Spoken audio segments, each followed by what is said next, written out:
네, 그럼 저희 크크크를 시청하시는 좀 코리니 분들도 눈높이에 맞춰서 저희가 좀 기본 개념에 대한 부분도 다져보면 좋을 것 같아요. 비트코인이 무엇인지라는 논쟁이 사실 초기 때도 엄청 났었고 최근엔 또 금이 엄청 치고 올라가면서 야 니네 디지털 골드라더니 아니네 또 이런 조롱들도 많이 나오고 있긴 하거든요. 불개미님이 생각하셨을 때 비트코인 도대체 무슨 역할인가요? 저는 일단 비트 맥시멀리스트가 아니긴 합니다. 아니세요. 네. 저는 비트코인 맥시멀리스트는 아닌데 비트코인이 무엇이냐라고 하면은 한정된 수량을 정해놓고 가치 저장을 화폐 단위로 하는 것이라고 저는 이야기하고 싶은데 네. 뭐 말이 어려운데 이제 우리 지구에 땅이 100필지밖에 없잖아요. 근데 이 땅을 거래하는 화폐가 처음에는 100개였는데 1000개로 늘어나면 그냥 환산가 곱하기 10 된다. 네. 그래서 이제 어떻게 보면 인플레이션의 해지 자산이다라고 생각할 수 있을 것 같아요. 이야기할 수 있을 것 같은데 네. 사실 저는 기술적으로 보면은 비트코인은 작업증명 시스템을 채택을 하고 있거든요. POW라고 해가지고 작업증명 같은 경우에는 실제로 땅 사서 건물 짓고 채굴기 사서 넣고 AS 운영하면서 네. 냉방시설, 이제 쿨링시설 만들어서 돌리는 원가가 발생하는 어떻게 보면은 하나의 산출물입니다. 비트코인은. 네. 이 산출물은 저는 화폐랑 비교하기보다는 어떻게 보면은 기념주화라고 해야 되나? 네, 그렇게 디지털 기념주화라고 네. 표현을 하는 게 더 맞을 것 같아요. 정확히는 에너지가 축적된 기념주화라고 보면 될 것 같은데 에너지를 축적해놨기 때문에 그 축적된 에너지를 서로 사고팔고 거래한다라고 어떻게 보면 에너지를 축적해놓은 자산이라고 볼 수도 있을 것 같습니다. 실제로 일론 머스크도 이제 다음 세대의 화폐는 에너지를 기반으로 할 것이다라는 코멘트를 하면서 정말 많은 사람들이 그게 바로 비트코인 아니겠느냐라는 좀 코멘트를 많이 달기는 하더라고요. 기존의 화폐랑은 확실히 좀 다른 성향과 본질 자체를 가지고 있다라는 거 여러분들도 인지를 해보시면 좋을 것 같고 그렇다면 이런 비트코인 이더리움과는 또 어떤 차이가 있을지 우리 코리니 분들을 위해서 좀 쉽게 설명해 주신다면. 비트코인은 축적을 위한 자산이라고 한다면 이더리움은 사용을 위한 자산이다라고 이야기할 수 있을 것 같아요. 이더리움 위에는 뭐가 있냐면은 네. 비트코인이랑 다르게 스마트 컨트랙트라는 게 있어요. 스마트 컨트랙트라는 게 있어서 새로운 이더리움 기반의 토큰들을 발행을 할 수가 있고요. 네. 그리고 이더리움 코인을 활용해가지고 이더리움 블록체인을 활용해서 예를 들어서 제가 아나운서님께 네. 뭐 100만 원을 빌려요. 네. 이거를 블록체인 상에 올릴 수 있게 이제 검증 가능하게 올릴 수 있게 스마트 컨트랙트라는 새로운 기능을 추가를 해 놓은 거거든요. 그래서 저는 비트코인은 축적을 위한 자산, 이더리움은 활용을 위한 자산. 사실 어떻게 보면 알트장을 만드는데 이더리움이 아주 큰 몫을 했죠. 왜냐하면 비트코인만 있었다면은 소규모 토큰 단위의 알트코인들이 나오기가 정말 힘든 환경이었는데 네. 그 알트코인의 포문을 이더리움이 이렇게 확 열어젖혔다라고 이야기할 수 있습니다. 비트코인을 축적하는 자산이라면 이더리움 말 그대로 사용해서 그 약간 확장성을 계속해서 넓혀갈 수 있는 하나의 자산이다 생각을 해주시면 될 것 같습니다.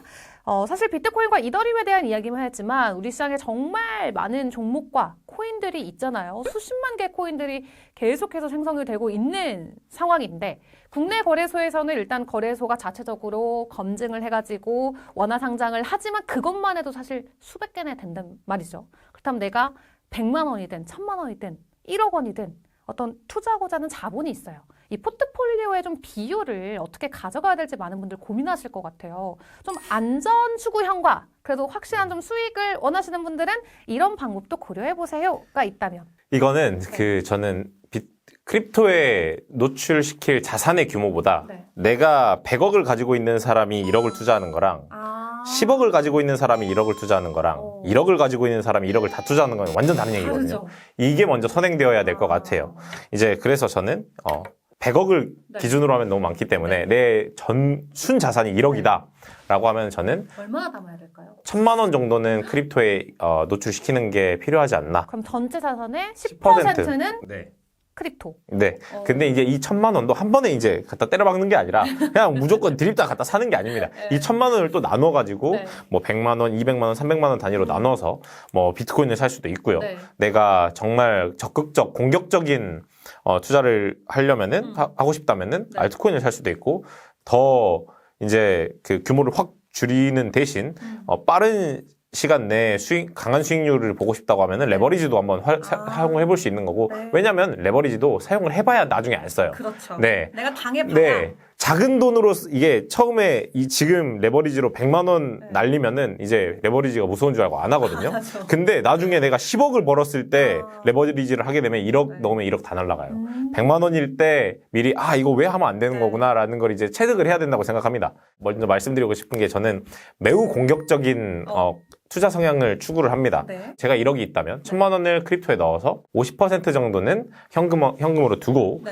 이제 나머지 50%에서 이제 100만 원이죠. 100만 원은 전 레버리지를 활용해서 실제로 트레이딩을 할 것 같아요. 그리고 40%는 이제 국내 거래소, 해외 거래소 왔다 갔다 하면서 트레이딩이라든지 이벤트라든지 이런 참여를 할 것 같습니다. 일단 50%는 총알로 묵혀두고 그중에 10%는 조금 공격적이지만 일단 레버리지 들어갔다가 40%는 국내외 거래소에 좀 다양한 이벤트라던가 이런 것들을 참여해서 투자 포트폴리오를 다각할 것 같다 말씀을 맞습니다. 주셨고 이 안에 그렇다면 꼭 비트코인을 안 들고 가도 되는 거예요? 비트코인을 안 들고 가도 될 것 같아요, 저는. 네. 저는 서두에 말씀드렸다시피 비트코인 맥시멀리스트가 아닙니다. 네. 이 이야기를 먼저 해야 될 것 같은 게 크립토의 정의가 무엇인가? 크립토는 사실 투자 자산으로 최초에 정의된 게 아니거든요. 네. 물론 비트코인은 투자 자산으로 정의되고 있고 축적을 위한 투자 자산이 맞지만 알트코인들은 사실 유틸리티 토큰입니다. 사용하기 위한 토큰인데 사용하는 거는 사실 거래할 때밖에 우리가 거의 쓰지 않는단 말이죠. 근데 조금 더 우리가 이 크립토를 공부해 보면은 생각보다 이 크립토를 활용해서 부가 수익을 내거나 활용해서 이벤트를 참여해가지고 추가 수익을 창출하거나 이제 이런 다양한 방법들이 있어요. 예를 들어 디파이라든지 예를 들어 스테이블 코인을 예치해가지고 높은 이자율을 받을 수 있는 캠페인이라든지 이런 것들이 있거든요. 이런 것만 사실 잘 따라다녀도 진짜 부지런해야 되네요. 네. 그러면. 저는 크립토가 절대로 투자소득이라고 생각하지 않습니다. 이거 노동소득이에요. 잠 안 자고 리서치하고 이제 해외 친구들 발끝 따라다니면서 얘네 요즘 뭐 하지? 왜 얘네 요즘 이런 거 하지? 이런 거 따라다니면서 공부하고 이제 이거 보시는 분들 난 영어를 못해. 영어 공부하셔야죠. 네, 당연합니다. 중국어로 된 거 있으면 중국어 공부하셔야죠. 번역기 돌려서 보셔야죠. 네, 내 돈 내가 넣는데 당연히 해야 되는 거 아닌가라는 생각을 하고 그럼 있습니다. 현물 투자 말고도 흔히 우리가 디젠이라고 일컫는 크립토 안에서도 좀 적극적으로 활동하는 분들의 활동 범위까지 좀 건드려야 된다. 에어드랍 작업이라던가 말씀해주신 스테이블 코인이든 디파이든 그런 조금 일드 파밍까지도 해보는 게 좋겠다라는 의견이신 거죠? 네, 맞습니다. 네. 저는 사실 거기까지는 안 갔거든요. 저는 열심히 현물 투자만 한 사람인데 사실 큰 소득의 맛을 보지 못해서 지금 들으면서 반성하고 있었어요. 사실 거기까지 안 가더라도 사실 우리나라 5대 거래소라고 하잖아요. 네네. 업비트, 빗썸, 코인원, 코빗, 고팍스. 이 거래소들이 이제 상장을 하면서 그냥 하지 않습니다. 유저들을 위한 이벤트를 열어요. 그것만 잘 따라가고 잘 팔로우업하고 부지런히 참여만 해도 사실 일반인 기준에서는 말도 안 되는 수익을 얻을 수 있거든요. 네, 저는 그렇게 생각합니다.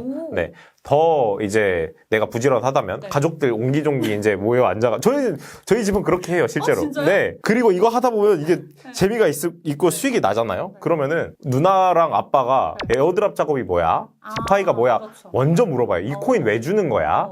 그러면은 그때 이제 내가 디파이로 넘어가고 그때 내가 이제 웹3 지갑도 사용해보고 이렇게 이 단계로 넘어가는 거거든요. 근데 여기까지 안 가도 이 국내 거래소에서 갖다 주는 이벤트만 잘 받아 먹어도 충분히 괜찮은 맞습니다.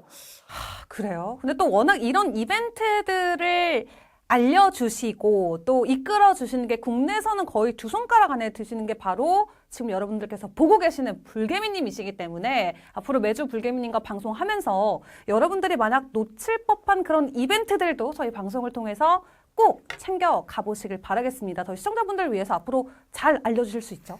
네, 그거는 사실 공지 나와 있는 거 긁어오는 거니까요. 전혀 어렵지 않습니다. 너무 좋습니다. 자, 현물 투자 외에도 우리가 이벤트를 통해서 더 현물 투자보다 배부를 수 있는 방법을 앞으로 계속 배워보도록 하겠고, 마지막으로 좀 이 밈코인에 대한 이야기도 해야 될 것 같아요. 앞에서 비트코인과 이더리움 이야기하면서 축적의 자산, 사용의 자산 이야기를 해봤는데, 밈코인을 생각보다 한국 분들이 많이 좋아하시고 관심을 갖고 계시거든요. 불개미님께서 보시기에 이 밈코인 좀 우리가 어떤 관점과 접근이 필요할까요?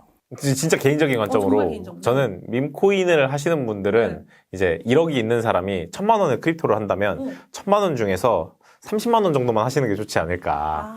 네. 정말 보수적으로 접근을 네. 해야 된다. 사실 저는 밈코인을 막 그렇게 선호하진 않습니다. 어. 네. 기본적으로 저는 제가 적어도 꿈이라도 그릴 수 있고 네. 미래를 그릴 수 있어야 이제 뭔가 관심이 가고 이제 실제로 펀더멘탈이 생긴다고 보는데 밈코인은 사실 철저히 유동성과 수급적인 측면에 좌지우지 되고 네. 사실 저도 밈코인을 좀 했었어요. 했다가 성과가 안 좋았기 때문에 이제 이런 말씀을 드리는 건데 강아지한테 물리셨나요? 맞습니다. 아팠습니다. 광견병 걸릴 뻔했거든요. 이제 그렇다 보니까 밈코인은 시드가 아주 널널하고 이제 마음의 평화가 있으신 분이라면 굳이 안 따라 들어가는 게 좋지 않나. 네. 좋아 보여도 굳이 우리가 적극적으로 나서서 대응할 만한 자산들은 아니다라고 좀 생각해 주시면 될 것 같습니다. 사실 밈코인이 이제 겉으로는 정말 밈스럽기만 하겠지만 네. 이제 그 뒤에서 누군가는 밈코인을 찍어내고 누군가는 만들고 유동성을 공급하고 그렇죠. 할 거잖아요. 네네. 그것들의 주체가 누군지 모르는데 내가 거기다가 자신감 있게 내 전 재산을 담지 못할 것 같아요. 네. 알겠습니다. 그래서 저는 밈코인에는 긍정과 부정 사이에 중립이 있다면 살짝 부정적인 쪽에 51 정도. 51 정도? 부정적인 쪽에 가깝지 않나라고 생각을 합니다. 그리고 또 코인 투자를 하기 전에 많은 분들께서 지레 겁을 먹으시는 게 이제 우리가 5차 산업의 메인 기술이라 불리는 퀀텀 컴퓨팅. 양자 컴퓨터 시대가 오면 도대체 이 블록체인이 살아남을 수 있냐라는 논쟁이 정말 많습니다. 어떤 좀 관점을 가지고 계세요? 양자 컴퓨터는 네. 우리가 보지 않으면 없는 거거든요. 양자의 개념 자체가. 저도 양자 컴퓨팅과 양자의 개념 자체를 100% 이해하고 있지는 않지만 심플하게 우리가 그냥 숫자적인 관점에서만 생각을 해보자고요. 저는 그럴 일이 없을 것 같다라는 게 제 개인적인 의견 그리고 주장입니다. 없을 것 같다는 게 양자 컴퓨팅의 시대가 오지 않을 거다? 아니요, 양자 컴퓨팅의 시대는 옵니다. 시대는 하지만 오는데. 양자 컴퓨터가 비트코인 네트워크를 공격할 일이 없다. 왜냐하면 사실 비트코인 네트워크를 공격해서 네. 블록체인상에 있는 원장 내용을 바꾸는 걸 우리가 블록체인의 해킹이라고 하잖아요. 네. 제가 아나운서님께 100만 원을 빌렸어요. 네. 100만 원을 빌린 거를 블록체인 네트워크 상에 다 모든 노드와 채굴기와 그 원장에서 써져 있기 때문에 제가 이 100만 원을 빌리고 나서 100만 원을 상환하는 것보다 여기에 해킹함으로써 원장 내용을 바꾸는데 들어가는 비용이 훨씬 크기 때문에 그냥 100만 원을 갖는 게 더 합리적인 선택이잖아요.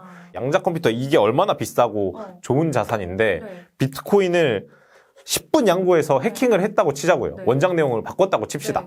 그러면은 그렇게 해킹해서 양자 컴퓨터가 해킹해놓은 비트코인의 가격은 이제 양자 컴퓨터 때문에 원장이 바뀌었기 때문에 가치가 0으로 수렴하게 될 거거든요.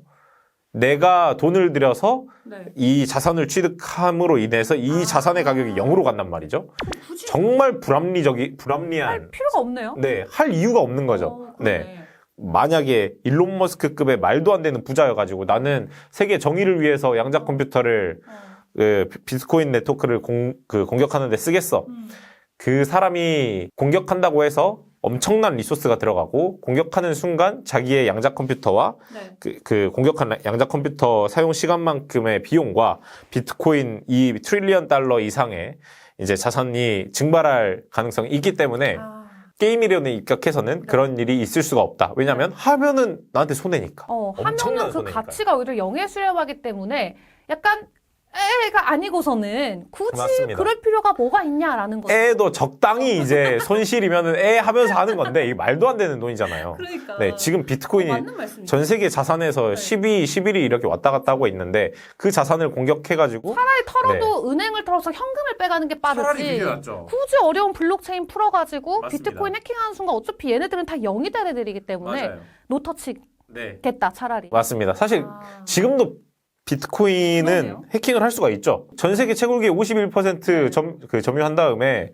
이제 내가 주입하고 싶은 잘못된 원장 내용을 정답이라고 인식하게 만들어보면 그게 해킹이니까요. 그렇죠. 근데 안 하는 이유?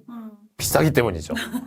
양자 컴퓨터 똑같습니다. 양자 컴퓨터 이거 한두 푼 아니거든요. 맞아요. 네, 조단위 시가총액 엄청 기업에서 비싸요. 한 대, 두 대 있는 건데 네. 이놈이 잠깐이라도 비트코인 해킹하러 간다? 해킹하러 가가지고 오히려 마이너스 손해를 보고 온다? 네. 양자 컴퓨터가 이제 인간 이상의 지능을 가지고 있는 합리성의 주체라고 생각을 해보면 절대 있을 수가 없는 일이죠.